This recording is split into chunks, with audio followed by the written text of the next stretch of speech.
So time for a quick dash cam install. We're going to be installing a Viofo A139 Pro.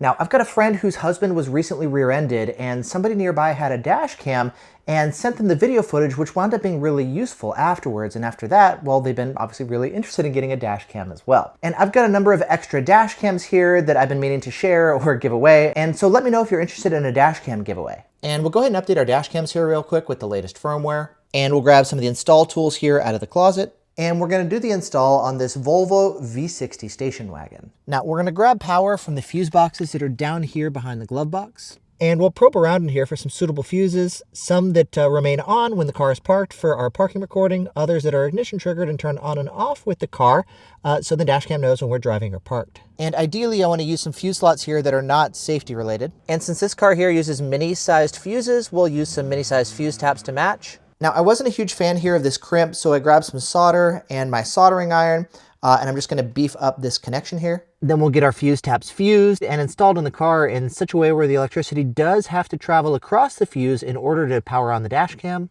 And we'll grab ourselves a quick ground here off the vehicle's chassis.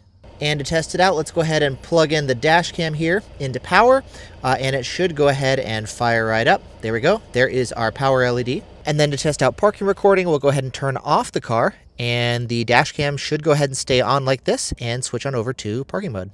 There we go. There's the blinking LED for parking mode. Next, let's go ahead and clean off the windshield here where the dash cam's going to go. This way it can both stick well and it can see well. And I usually like to do the placement and aiming here with the app, especially since this dash cam doesn't have an LCD in the back. And while we're here, we can also take the time to adjust the different dash cam settings. And then we can run this power cable here up behind the weather stripping, and then of course behind the airbag so the airbag can work properly.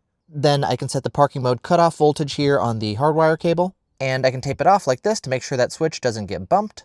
We'll do a little bit of cable management here. Then we get everything cleaned up and zip tied nice and securely and installed so we don't get a ton of rattles and vibrations while driving. Then we'll put that fuse panel cover back on. Installing the rear camera and running the wiring, I think I'll save for another day. That's pretty straightforward to just plug in here as needed. But now that we are finished with that, we can go ahead and plug in our power cable. And now we've got our dash cam install here up and running. We've got the dash cam set up to record both when we're driving and when we're parked. And from the driver's perspective, it's tucked behind the rearview mirror and out of sight.